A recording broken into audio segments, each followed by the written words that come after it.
Hello my dear student, welcome back to my channel Sarvan lecturer. आज का ये video class 10 science 2024 board exam के लिए सबसे ज्यादा इंपॉर्टेंट है। आज हम लोग देखेंगे क्लास 10 साइंस के महत्वपूर्ण बहुविकल्पीय प्रश्न। ठीक है, आपके बुक में जितने भी मोस्ट इंपॉर्टेंट ऑब्जेक्टिव क्वेश्चन हैं पूरे बुक में, ठीक है, पूरे बुक की बात कर रहे हैं, चैप्टर 1 से लेकर 15 तक, ठीक है, सारे चैप्टर्स के इंपॉर्टेंट ऑब्जेक्टिव क्वेश्चन देखेंगे। आपका बोर्ड एग्जाम बहुत ही ज्यादा नजदीक है और अगर आपने अभी तक अच्छे से पढ़ाई नहीं किया है तो आप लोग ये जो ऑब्जेक्टिव क्वेश्चंस मैं बता रहा हूं वो आप तैयार कर लो। आपका मैं सबसे पहले साइंस में 20 में 20 नंबर क्लियर करा दूंगा। ठीक है, 20 में 20 ऑब्जेक्टिव आपका क्लियर हो जाएगा और सारे क्वेश्चंस भी आपके क्लियर हो जाएंगे नेक्स्ट वीडियो में। ठीक है, तो आज की इस वीडियो को लाइक कर देना, शेयर कर देना, अगर चैनल पर नया तो सब्सक्राइब भी कर लेना क्योंकि सबसे ज्यादा इंपॉर्टेंट ये क्लास है। तो क्वेश्चन नंबर फर्स्ट, इसमें लिखा हुआ लौह चूर्ण पर तनु हाइड्रोक्लोरिक अम्ल डालने से क्या होता है। जो हमारा लौह चूर्ण होता है, लोहे का चूर्ण, अगर हम उस पर तनु हाइड्रोक्लोरिक अम्ल डालें यानी कि हमारा Fe पे हम HCl, ठीक है, डालें तो फिर हमें क्या मिलेगा। तो सभी को पता है Fe जो है वो HCl से हाइड्रोजन को बाहर निकाल देगा। ठीक है, तो यहां आपके पास ऑप्शन है ए वाला कि हाइड्रोजन गैस जो है, ठीक है, जो हाइड्रोजन गैस है माय डियर स्टूडेंट वो गैस एवं आयरन क्लोराइड बनेगा, या फिर हमारा क्लोरीन गैस एवं आयरन हाइड्रोक्साइड बनेगा, या कोई अभिक्रिया ही नहीं होगी, या आयरन लवण एवं जल बनता है। तो माय डियर स्टूडेंट, जब लौह चूर्ण पर हम तनु हाइड्रोक्लोरिक अम्ल डालते हैं तो हमारा हाइड्रोजन गैस और हमारा आयरन क्लोराइड बनता है। ठीक है, हाइड्रोजन गैस एवं आयरन क्लोराइड। तो नेक्स्ट क्वेश्चन हम लोग दूसरा नंबर क्वेश्चन देखते हैं कि Fe2O3 + 2Al gives out Al2O3 + 2Fe, या फिर देखो रिएक्शंस आपके अलग हो सकते हैं बोर्ड एग्जाम में, जैसे इस टाइप से पहला रिएक्शन आ सकता है, या फिर Zn + H2SO4 gives out ZnSO4 + H2, ये दूसरे टाइप से रिएक्शन। ऐसे आपके कई टाइप के रिएक्शंस आ सकते हैं क्योंकि एक अभिक्रिया का एक ही उदाहरण नहीं होता, कई सारे उदाहरण होते हैं। ठीक है, ऑप्शन नंबर ए है संयोजन, बी है विस्थापन, डी है सी है द्विविस्थापन या वियोजन। तो ऐसी अभिक्रिया देखो यहां क्या करा कि Zn जो है वो H2 को विस्थापित कर दिया और स्वयं इसका स्थान ले लिया। यहां भी यही हुआ है सेम कि Al जो है वो इसको विस्थापित करा और अपना स्थान बना लिया।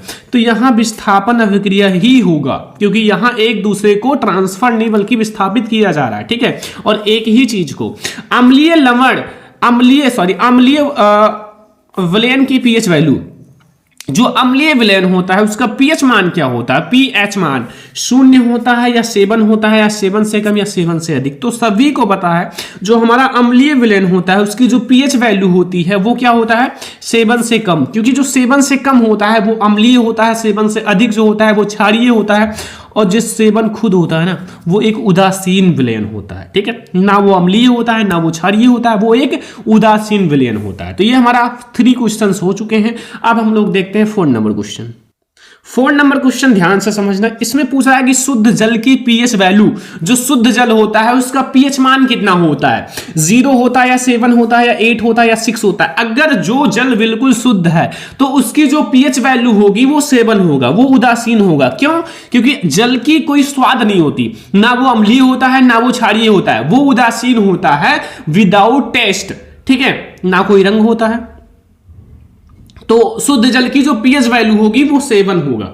ठीक है, आई होप आपको पता भी रहा होगा, वी नो दैट ऑलरेडी, जैसे आपको पहले से भी पता होगा, बट मैं आप लोगों को अभी इतने सारे क्वेश्चंस बताऊंगा कि उसमें से आप कहोगे सर मुझे कम ही क्वेश्चंस आते थे, क्योंकि मैं सारा ऑब्जेक्टिव लाया हूं, 1-2 क्वेश्चन नहीं, 80 से 90 क्वेश्चन से, बहुत सारे क्वेश्चन है, पूरे बुक में से हैं और बहुत इंपॉर्टेंट है। ठीक है, क्वेश्चन नंबर 5 पे आ जाओ। लिखा हुआ है निम्नलिखित में से अम्लीय लवण है, अम्लीय लवण। अब कहोगे सर हम कैसे जानेंगे कि अम्लीय लवण है, तो अगर आप साल भर पढ़ाई नहीं किया होगा तो नहीं जानते होंगे, अगर किया होगा तो जानते होंगे। साथ में मैं आपको ट्रिक भी बता देता हूं। देखो अम्लीय विलयन का मतलब होता है जिसमें H+ आयन होता है, हाइड्रोजन आयन। देखो मैं इसी में ट्रिक बता रहा हूं, सभी पे नहीं अप्लाई हो सकता। ठीक है, H+ आयन, तो इसमें देखो H है, NaCl, Na है और Cl है, नहीं है। Na2SO4 इसमें भी H नहीं है, KCl इसमें भी H नहीं है, बट NHSO4 इसमें H है, हाइड्रोजन आयन है। तो ये हमारा क्या है, ये हमारा अम्लीय विलयन है। क्या है, अम्लीय विलयन। ठीक है, समझ में आया, कोई दिक्कत नहीं होगा। क्वेश्चन नंबर 6 देखो, जो पेयजल है, पेयजल को जीवाणु रहित करने में प्रयोग किया जाता है। जो हमारा पीने वाला जल है, अगर हम उसको जीवाणु रहित करना चाहते हैं, उसमें जीवाणु हो गया है, वेरी इंपॉर्टेंट है हमारे स्टूडेंट, जितने क्वेश्चन बता रहे हैं बिल्कुल इंपॉर्टेंट है। बोर्ड एग्जाम में जाओ, छाप कर आओ और तबाही मचा दो, ठीक है।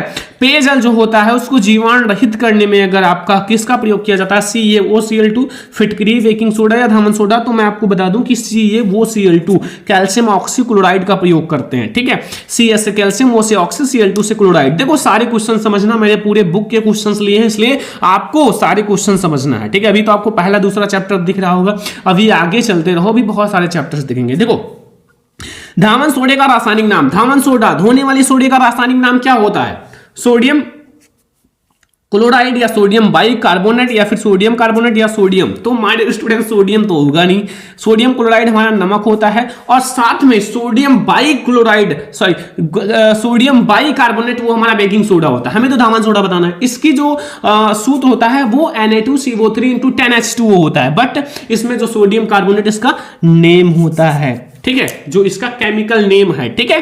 तो ये हमारा हो गया 7 नंबर क्वेश्चन। और अब हम लोग आते हैं 8 नंबर क्वेश्चन पे, ध्यान से समझना। लिखा एक विलयन में H यानी कि हाइड्रोजन आयनों की सांद्रता 10 की घात -9 है, ठीक है।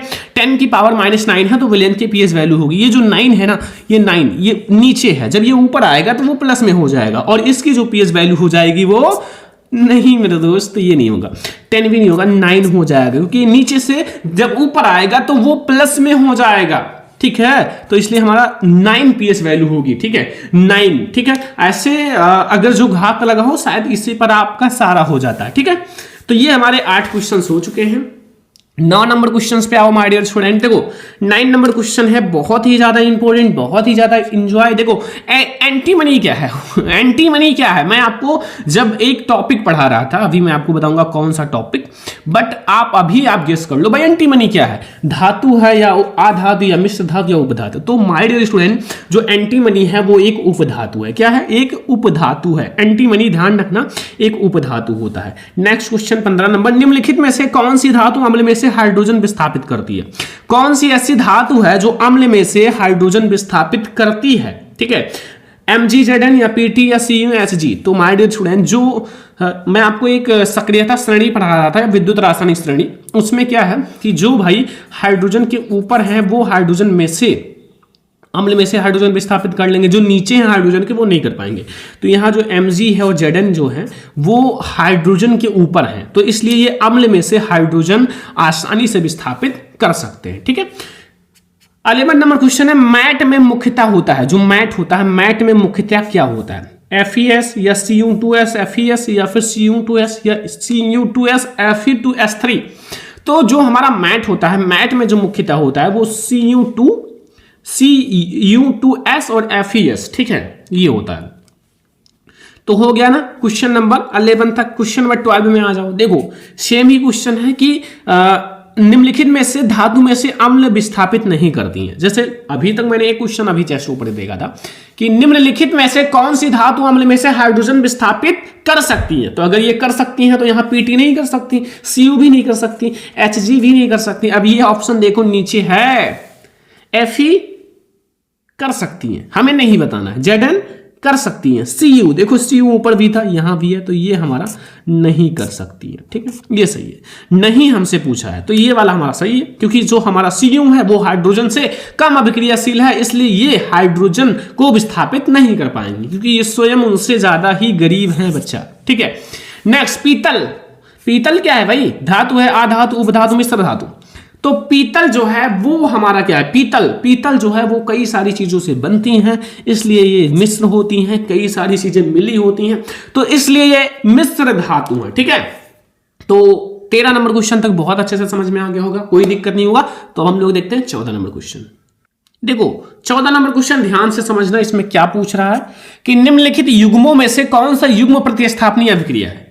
ये आपका युग्म है, जोड़ा है, इसमें 4 विकल्प हैं और इसमें आपको बताना है कौन सी है जो एक प्रतिस्थापनीय अभिक्रिया है। Option number A sodium chloride विलयन एवं कॉपर धातु, मैग्नीशियम क्लोराइड विलयन एवं एल्यूमिनियम धातु, फेरस सल्फेट विलयन एवं सिल्वर धातु, सिल्वर नाइट्रेट विलयन एवं कॉपर धातु। तो कौन सी है जो एक प्रतिस्थापनीय अभिक्रिया है, बहुत ही ज्यादा इंपॉर्टेंट है। तो सिल्वर नाइट्रेट विलयन एवं कॉपर धातु, जो सिल्वर नाइट्रेट विलयन है एवं कॉपर धातु है वो हमारा एक प्रतिस्थापनीय अभिक्रिया है। ठीक है, क्वेश्चन नंबर 15 है कि ब्यूटेनॉन में क्रियात्मक समूह है। ब्यूटेनॉन में हमारा कौन सा क्रियात्मक समूह है?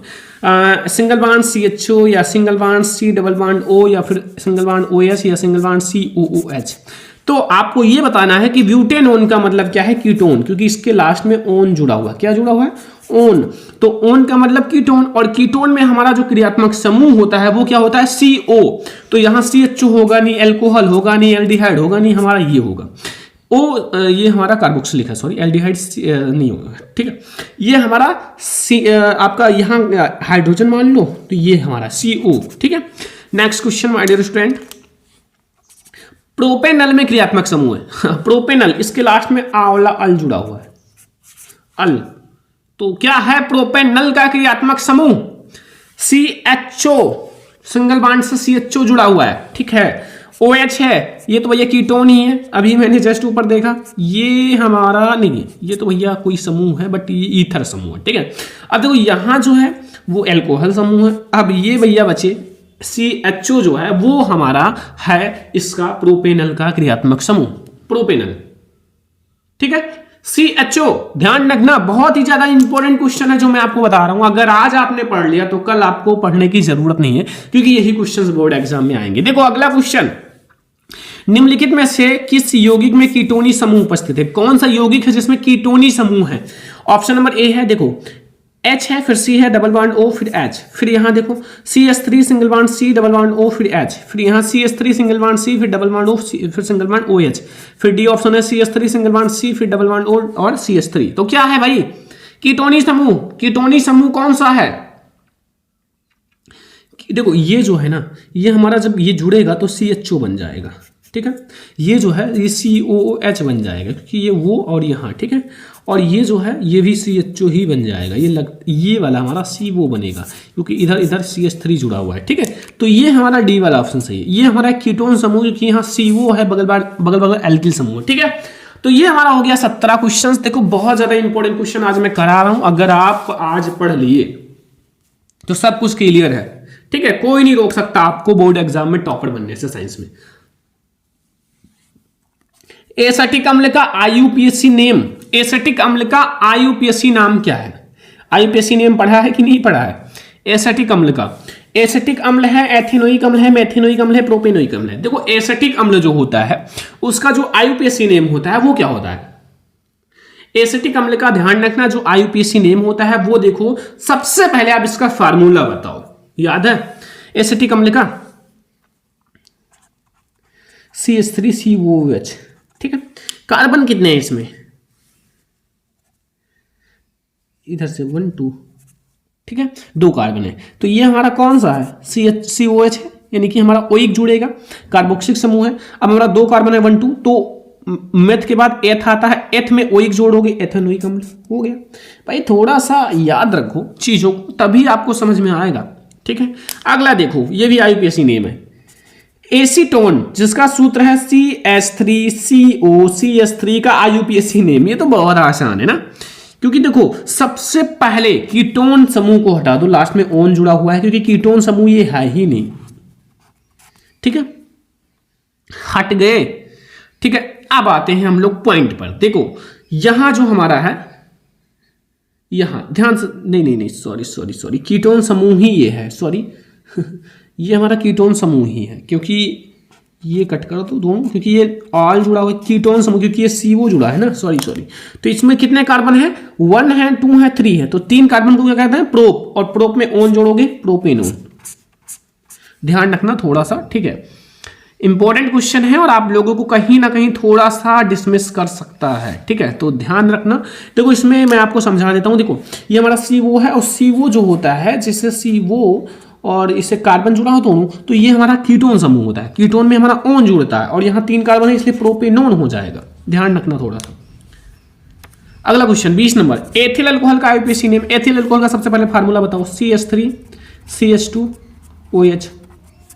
कितने कार्बन है? 1 2, 2 कार्बन ऑल जुड़ा हुआ है, यानी कि हमारा एथेनॉल हो जाएगा। ठीक है, तो 2 कार्बन का मतलब एथेनॉल। ध्यान रखना, एक एक क्वेश्चन को अच्छे से चेक करना। ठीक है, आप लोग गलती मत करना, मैं आपको एक एक क्वेश्चन अच्छे से करा रहा हूं। ठीक है, बहुत ही अच्छे से।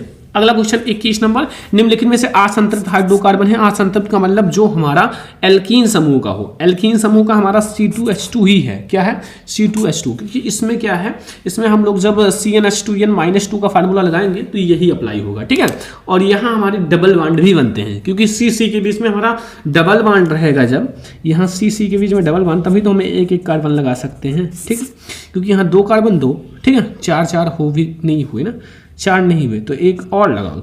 ठीक है, 3 बंद, फिर एक एक लगेगा, क्योंकि भाई हमें 4 बंद इसका चाहिए, 1 2 3 3 और 1 4, इसलिए हमारा हो गया। अगला क्वेश्चन असंतृप्त इसीलिए है। स्वपोषी पोषण के लिए आवश्यक है। स्वपोषी पोषण के लिए क्या आवश्यक है? CO2 तथा जल, क्लोरोफिल, सूर्य का प्रकाश, उपयुक्त सभी। तो देखो CO2 जरूरी है, जल भी जरूरी है, क्लोरोफिल भी जरूरी है, सूर्य का प्रकाश भी, उपयुक्त सभी जरूरी है। तो इन सबको काट दो ना, इन सब की क्या जरूरत जब उपयुक्त सभी है। तो ये हमारा हो गया 22 क्वेश्चंस। और आप लोगों को एक एक क्वेश्चन, ये बायोलॉजी का है, ध्यान रखना। अब हमारा बायोलॉजी यहाँ से आ गया है, अभी तक हमारा कौन सा था? केमिस्ट्री था, अब बायोलॉजी। 22 क्वेश्चन हो ही चुका है, 23 नंबर क्वेश्चन पे आ ही जाओ। क्या ही दिक्कत है, सारे क्वेश्चंस को समझेंगे। यकृत स्रावित करता है। जो यकृत है वो क्या स्रावित करता है? लाल, जठर रस, पित्तरस, अग्नाशय रस। तो यकृत जो है वो क्या स्रावित करता है? यकृत पित्तरस स्रावित करता है। ठीक है, यकृत जो है पित्तरस को। नेक्स्ट क्वेश्चन ध्यान से समझना, यहां हमारा है कि हीमोग्लोबिन महत्वपूर्ण भूमिका निभाता है। जो हीमोग्लोबिन है वो किसमें महत्वपूर्ण भूमिका निभाता है? उत्सर्जन में, श्वसन में, पाचन में, वृद्धि में। तो हीमोग्लोबिन जो है वो सबसे महत्वपूर्ण भूमिका जो निभाता है वो श्वसन में।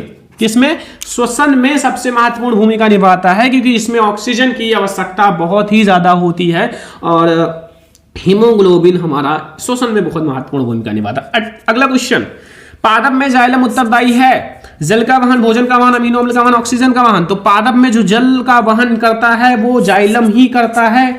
कौन करता है? जाइलम। ठीक है, 26 नंबर क्वेश्चन, मानव में हृदय में कच्छों की संख्या होती है। मानव के हृदय में जो कच्छों की संख्या, दायां अलिंद, बायां अलिंद, दायां निलय, बायां निलय, तो 1 तो होगा नहीं, 2 तो होगा नहीं, जोड़ा होता है 4 होगा। दायां अलिंद, दायां निलय, बायां निलय, इन सारे को मिलाओगे 4 हमारी कक्षाएं मिल जाएंगी। ठीक है, 27 क्वेश्चन, वृक्क एक तंत्र का भाग है जो संबंधित है। जो वृक्क है एक तंत्र का भाग है जो संबंधित है। किससे संबंधित है वृक्क? पोषण से, श्वसन से, उत्सर्जन से, परिवहन से। तो जो वृक्क है, वृक्क जो है वो हमारा एक बहुत ही मेन क्या है? ये क्या है भाई? बहुत ही ज्यादा मेन क्या है? स्क्लेटरिप सिस्टम है, उत्सर्जी अंग है। तो इसलिए जो वृक्क है वो उत्सर्जन से संबंधित है। ठीक है, एक्सलेटरिप सिस्टम से संबंधित है, उत्सर्जन से संबंधित है, क्योंकि ये बहुत ही मेन उत्सर्जी अंग है। 28 नंबर क्वेश्चन, पित्तरस स्राव होता है। पित्तरस जो है वो स्राव होता है। बहुत इंपॉर्टेंट क्वेश्चन, पित्तरस। तो अभी मैंने एक क्वेश्चन कराया था, शायद ऊपर ही है, देखो, यकृत स्रावित होता है पित्तरस से। तो पित्तरस कहां से स्रावित होगा? यकृत से। ठीक है, इसमें तो सिंपल सा, एक क्वेश्चन को समझते हो तो 2-3 क्वेश्चन आपके निकल आते हैं।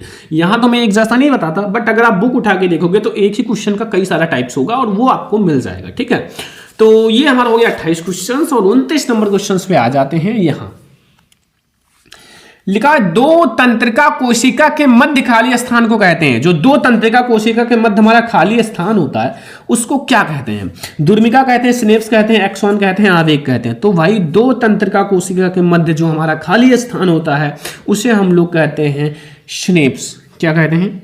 सिनेप्स। ठीक है, तो कितने क्वेश्चंस हो गए हमारे डियर स्टूडेंट? 29 हो गए ना। 30 नंबर क्वेश्चन पे आ जाओ कि निम्नलिखित में से कौन सा पादप हार्मोन्स है? कौन सा इन चारों में से जो पादप हार्मोन्स है? Insulin, thyroxine, oestrogen, cytokinin. तो साइटोकाइनिन सभी को पता है एक पादप हार्मोन्स है। क्या है? एक पादप हार्मोन्स है। ठीक है, ये सारे जंतु हार्मोन्स है जो ऊपर है। देखो, 31 नंबर क्वेश्चन, मस्तिष्क उत्तरदायी है। मस्तिष्क किसके लिए उत्तरदायी होता है? सोचने के लिए, हृदय स्पंदन के लिए, शरीर का संतुलन बनाने के लिए, उपयुक्त में से कोई नहीं, सभी के लिए, सभी के, सॉरी, उपयुक्त सभी के लिए। तो देखो ये हमारा सोचने के लिए भी इंपॉर्टेंट है, हृदय स्पंदन के लिए भी इंपॉर्टेंट है, शरीर का संतुलन बनाए रखने के लिए भी इंपॉर्टेंट है, यानी कि उपयुक्त सभी हमारा इंपॉर्टेंट है, सभी के लिए ये इंपॉर्टेंट है। ठीक है, तो हमारा सभी के लिए है, ध्यान रखना। नेक्स्ट क्वेश्चन है, मादा लिंग हार्मोन्स कहलाता है, जो मादा लिंग हार्मोन्स है वो क्या कहलाता है? एंड्रोजन, इंसुलिन, एस्ट्रोजन, कोई नहीं। मादा लिंग हार्मोन्स क्या कहलाता है? एंड्रोजन या एस्ट्रोजन? इसमें भैया हो जाता है कंफ्यूजन। देखो ध्यान से समझना, इसमें जो है वो एस्ट्रोजन होगा, नॉट एंड्रोजन। आप एक बार याद कर लो, 2-3 बार माइंड में सेट करो, याद हो जाएगा। ठीक है, बिना मन के मत पढ़ो, मन लगा के पढ़ो, सब याद होगा। इंसुलिन नामक हार्मोन स्रावित होता है। इंसुलिन हार्मोन्स कहां से स्रावित होता है? इंसुलिन जो हमारा हार्मोन्स है वो कहां से स्रावित होता है? अमाशय से, यकृत से, वृक्क से, अग्नाशय से। तो इंसुलिन नामक हार्मोन जो है वो अग्नाशय से स्रावित होता है। कहां से? अग्नाशय से स्रावित होता है, याद रखना। हमारा क्वेश्चन नंबर 33 है। ठीक है, 34 नंबर क्वेश्चन, अलैंगिक जनन मुकुलन द्वारा होता है। अलैंगिक जनन जो होता है वो मुकुलन द्वारा किसमें होता है? अलैंगिक जनन पढ़ा है, मुकुलन पढ़ा है, उसका एक एग्जाम्पल पढ़ा होगा। ठीक है, हाइड्रा या ईस्ट, इन दोनों में से कोई एक पढ़ा होगा। तो अमीबा तो है नहीं, ईस्ट, प्लाज्मोडियम या लेशमीनिया। तो मैंने बताया कि ईस्ट में जो होता है वो मुकुलन द्वारा हमारा अलैंगिक जनन होता है। ठीक है, मुकुलन द्वारा। नेक्स्ट क्वेश्चन 35 नंबर, प्राग कोश में होते हैं। प्राग कोश में हमारा क्या होता है? वायदल होता है, अंडाशय होता है, अंडक होता है, पराग कण होता है। तो प्राग कोश के अंदर जो हमारा है वो क्या होता है? प्राग कण होता है। क्या होता है? प्राग कण होता है। प्राग कोश के अंदर हमारा प्राग कण होता है, याद रखना। ठीक है, 36 नंबर क्वेश्चन, निम्नलिखित में से कौन सा मानव में मादा जनन तंत्र का भाग नहीं है? बहुत इंपॉर्टेंट, कई बार मैंने पढ़ा रखा है और आप लोगों को पढ़ना भी चाहिए, एक से ज्यादा बार मतलब पढ़ाते हैं, बट आप पढ़ा करो क्योंकि ये सारे बहुत इंपॉर्टेंट है, इसीलिए 1 से 2 बार पढ़ाया जाता है। अंडाशय, गर्भाशय, शुक्रवाहिका, डिंबवाहिनी। तो भाई जो हमारा मादा जनन तंत्र का भाग नहीं है वो शुक्रवाहिका है, क्योंकि ये एक नर जनन तंत्र का भाग है और ये मादा जनन तंत्र का भाग नहीं है। ठीक है, तो शुक्रवाहिका हमारा मादा जनन तंत्र का भाग नहीं है। नेक्स्ट क्वेश्चन, पुष्प में नर भाग को कहते हैं, पुष्प का जो नर भाग है उससे क्या कहते हैं? नर भाग को पुमंग कहते हैं, बीजांड कहते हैं, जायंग कहते हैं, अंडाशय कहते हैं। तो पुष्प का जो नर भाग होता है उसे हम क्या कहते हैं? उसे हम लोग कहते हैं पुमंग। ठीक है, नर भाग को हम लोग पुमंग कहते हैं, मादा भाग को जायांग कहते हैं। और अंडाशय जो होता है वो नर मतलब स्त्रीलिंग का है। ठीक है, बीजांड भी स्त्रीलिंग में होता है। तो ये सब नहीं, बीजांड सॉरी पुष्प में होता है। ठीक है, अंडाशय होता है स्त्रीलिंग में। मुकुलन पाया जाता है, मैंने बताया था, या तो हाइड्रा या तो ईस्ट में। अगर ईस्ट हो तो ईस्ट में लगा देना, हाइड्रा हो तो हाइड्रा में लगा देना, जो आए उस पर ठोक दो। ठीक है, तो इसमें हाइड्रा है तो हाइड्रा में हमारा सही है, ईस्ट हाइड्रा में होता है। अगर ईस्ट होता, सॉरी मुकुलन अगर ईस्ट होता तो ईस्ट में सही होता। दोनों सही है, 2 एग्जाम्पल्स, एक के कई सारे एग्जाम्पल्स होते हैं, ये ध्यान रखना। तो अब हमारा आता है 39 नंबर क्वेश्चन, लिखा हुआ है मेंडल ने अपना प्रयोग किस पौधे पर किया? मेंडल ने जो है अपना प्रयोग किस पौधे पर किया था? किसी को पता है? नहीं पता है तो जहर खा लो भाई, क्योंकि बहुत बार पढ़ा रखा है। टमाटर, मटर, आलू, बैगन। तो बैगन पे प्रयोग नहीं किया था, मटर पर किया था। किस पर? मटर पर। ठीक है, तो ये हो गया हमारा 39 नंबर क्वेश्चन। 40 नंबर देखो, उद्यान मटर अप्रभावी लक्षण है। उद्यान मटर का जो अप्रभावी लक्षण, लंबे तने, झुर्रीदार बीज, गोल बीज, फैली हुई भी फली। तो सभी को पता है कि गोल, ठीक है, और ये सब जो होता है, झुर्रीदार जो होता है और बवना जो होता है, ये सब अप्रभावी लक्षण होते हैं। ठीक है, बहुत बार मैंने पढ़ा। फैली हुई का हमारा सिकुड़ी हुई। ठीक है, गोल का झुर्रीदार। तो हो गए भैया 40 क्वेश्चंस। अब आप लोग बजाओ तालियां, क्योंकि आपको आ गया होगा 40 में। 40 क्वेश्चंस नहीं आया है तो जो क्वेश्चन ना समझ में आया हो, जाओ वीडियो को पीछे करके दोबारा समझ लो। आप क्वेश्चंस को बिल्कुल से समझ लो, पेपर नजदीक है और आप एक ही बार में ट्राई करो कि आपको समझ में आ जाए। ठीक है, क्योंकि अब आपके पास ज्यादा टाइम नहीं है, सारा सब्जेक्ट पढ़ने हैं, कवर करने हैं। 41 नंबर क्वेश्चन है, निम्नलिखित में से कौन सा जीन प्रारूप शुद्ध प्रारूप को प्रकट करता है? शुद्ध, ध्यान रखना, अगर शुद्ध प्रारूप आ जाए, शुद्ध हमारा जीन जो है वो, तो अगर आपका कैपिटल है दोनों, चाहे कैपिटल आर हो, चाहे कैपिटल टी हो, चाहे जो हो, बट वो कैपिटल हो दोनों, तो वो हमारा शुद्ध होता है। क्या होता है? शुद्ध। ये हमारा शुद्ध नहीं है, अप्रभावी शुद्ध है, ये हमारा नहीं है, ये भी नहीं। ये देखो कैपिटल आर अच्छे से दोनों हमारा कैपिटल है, इसलिए हमारा शुद्ध है। ठीक है, क्या है ये? शुद्ध है, बिल्कुल। तो ये सारे हमारे भैया अभी तक क्या चल रहे थे? बायोलॉजी के क्वेश्चंस। और अब हमारे आते हैं PHYSICS फिजिक्स के क्वेश्चंस। ठीक है, चलो इनको भी टक्कर देते हैं। देखो इसमें ध्यान से समझना, लिखा हुआ 42 नंबर, एक उत्तल दर्पण की फोकस दूरी 10 सेंटीमीटर है, उसकी वक्रता त्रिज्या होगी। तो इसकी फोकस दूरी 10 है। एक सूत्र आप लोगों ने पढ़ा होगा, अगर हो सकता है कहीं गलती से पढ़ लिया हो, F बराबर R/2।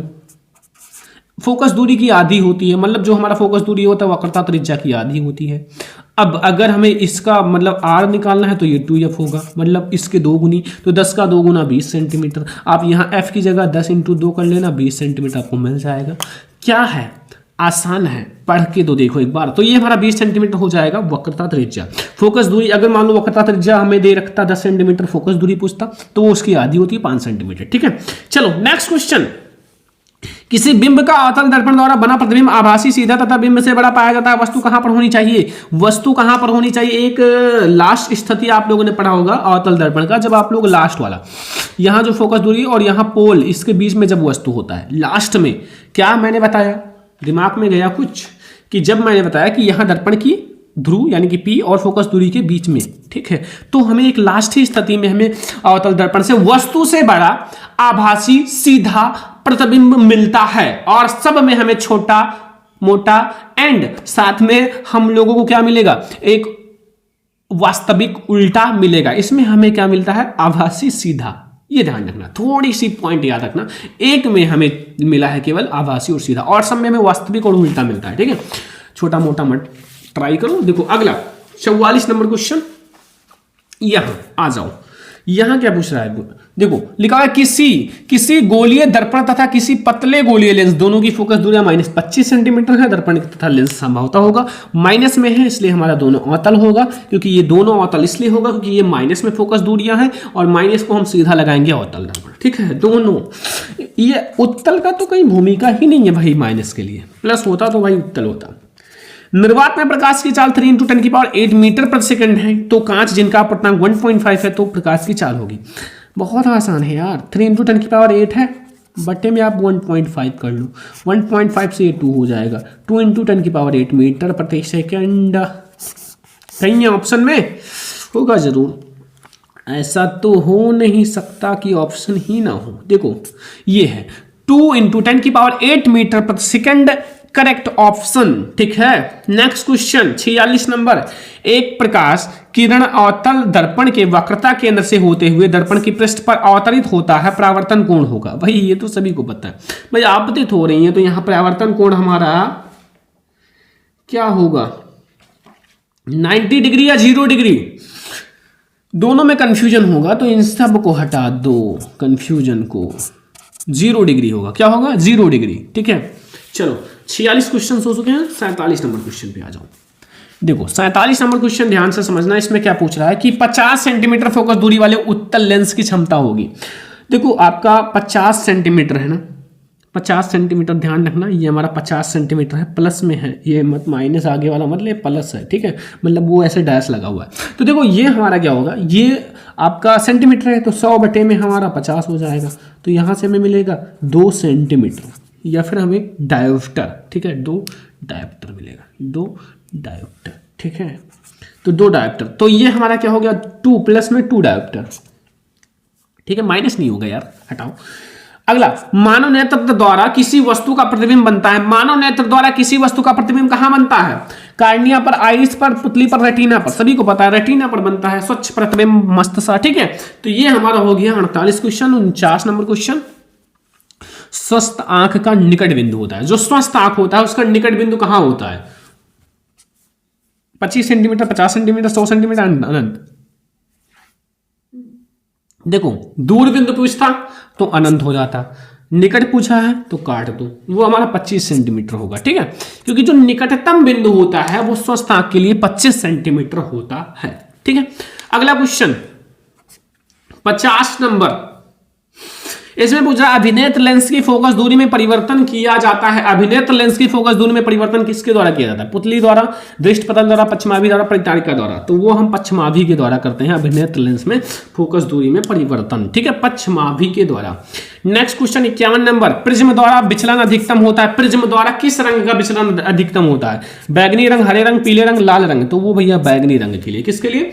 बैगनी रंग का सबसे अधिक विचलन होता है, याद रखना, ठीक है। तो ये हमारा कितना हो गया? 51 क्वेश्चन। 52 नंबर क्वेश्चन पे आ जाओ कि चंद्रमा से देखने पर आकाश दिखाई देता है। चंद्रमा से अगर हम आकाश को देखें तो किस रंग का दिखाई देगा? बैगनी, नीला, काला, सफेद। तो चंद्रमा से अगर आप आकाश को देखते हो, मून से स्काई को, तो वो काला दिखाई देगा, ठीक है, याद रखना। तो ये हमारा हो चुका है 52 क्वेश्चन। 53 नंबर क्वेश्चन, प्रकाश का वेग निम्न में से अधिकतम किस माध्यम में सबसे अधिक होगा? सबसे ज्यादा, देखो भाई, जो जितना कम कठोर होगा ना उसमें उतना ही ज्यादा वेग होगा, ठीक है। वायु, देखो ध्यान से, जल से कंपेयर करोगे वायु की तो वो ज्यादा सघन नहीं है। सघन का मतलब ज्यादा वो कठोर नहीं है, तो वायु भी कट कर दो। कांच का कंपेयर अगर जल से किया जाए तो कांच ज्यादा सघन है, जल कम है। बट एक आता है निर्वात। निर्वात में प्रकाश की चाल जो होती है सबसे ज्यादा होती है। क्या होती है? सबसे ज्यादा, ठीक है, याद रखना, किसी को मत बताना। तो ये हमारा हो गया भैया निर्वात, सही है। नेक्स्ट क्वेश्चन 54 नंबर, किसी चालक में धारा का प्रभाव होता है इलेक्ट्रॉनों द्वारा, प्रोटॉनों द्वारा, ये भाई न्यूट्रॉनों द्वारा कर दो यार, क्या दिक्कत है, न्यूट्रॉनों द्वारा, ठीक है, या कोई नहीं, तो वो इलेक्ट्रॉनों के द्वारा होता है, सभी को पता है, इलेक्ट्रॉनों के द्वारा हमारा धारा का प्रवाह होता है। प्रतिरोध का मात्रक V बराबर आई आर पढ़ा है, R बराबर V अपॉन आई पढ़ा है, V का मात्रक वोल्ट एंड I का मात्रक एम्पियर, ये बराबर होता है ओम की, ठीक है, पढ़ा होगा, पढ़ा रखा है। 1 किलोवाट घंटा में कुल कितने जूल की संख्या होती है? 1 किलोवाट घंटा में कितने जूल होते हैं? 3.6 इंटू 10 की पावर 6, 3.6 इंटू 10 की पावर 6, ये 6 और ये 6 बराबर होना चाहिए, ठीक है, बस वही सही है ट्रिक। देखो चलो 57 नंबर क्वेश्चन पे अपना तुक्का लगाओ, सही गया तो ठीक है, नहीं गया तो सही समझ जाओगे भी। देखो, एक अश्व शक्ति बराबर होता है, एक अश्व जो होता है, घोड़े की शक्ति जो होती है वो 726 वाट होता है, 736, 740, 756, तो 746 वाट होता है एक अश्व शक्ति बराबर, ठीक है, 746 वाट। 58 नंबर, एक गतिमान आवेशित कण उत्पन्न करता है केवल चुंबकीय क्षेत्र, केवल विद्युत क्षेत्र, चुंबकीय विद्युत दोनों, तो ये दोनों उत्पन्न करता है, चुंबकीय और विद्युत दोनों। अगर आप इसे चुंबकीय क्षेत्र में रखोगे तो चुंबकीय क्षेत्र उत्पन्न करेगा, विद्युत क्षेत्र में रखोगे तो विद्युत क्षेत्र उत्पन्न करेगा, ठीक है। तो एक गतिमान आवेशित कण हमारा दोनों उत्पन्न करता है।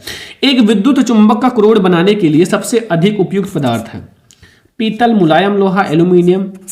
मुलायम लोहा सबसे अच्छा है, ठीक है, मुलायम लोहा। नेक्स्ट क्वेश्चन 60 नंबर क्वेश्चन, ये हमारा लास्ट क्वेश्चन है। 60 क्वेश्चंस आज हम लोग देखेंगे। 60 में से मैं आपको बताता हूँ 20 तो फिक्स है, बोर्ड एग्जाम में यहीं से आएंगे, ठीक है। निम्नलिखित में से कौन सी एक परत परावैंगनी किरणों को पृथ्वी पर आने से रोकती है?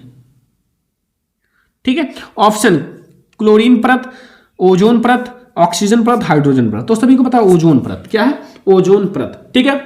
तो ये हमारे साइंस के 60 ऐसे ऑब्जेक्टिव है ना जो आपको ऑब्जेक्टिव में प्रॉब्लम नहीं होने देंगे। ऑब्जेक्टिव का फंडा क्लियर है अगर आपने ये पढ़ लिया, लेकिन एक एक क्वेश्चन से याद होना चाहिए। मैंने इसलिए इतने क्वेश्चंस बताए हैं कि आप लोग जो ऑब्जेक्टिव कर रहे थे सर बहुत हार्ड है, वो क्लियर हो जाए। तो ये साइंस के महत्वपूर्ण बहुविकल्पीय प्रश्न है, पूरे बुक के हैं, 100% आएंगे, तैयार कर लो। 20 में 20 नंबर आपका क्लियर हो जाएगा अगर आपने तैयार कर लिया। अगर ऐसा ही और सब्जेक्ट की वीडियो चाहिए तो कमेंट कर देना, आप लोगों के लिए वीडियो जरूर लाया जाएगा। इस वीडियो को शेयर करना। तो चलो फिर मिलते हैं हम लोग नेक्स्ट इंपॉर्टेंट वीडियो में, तब तक के लिए जय हिंद।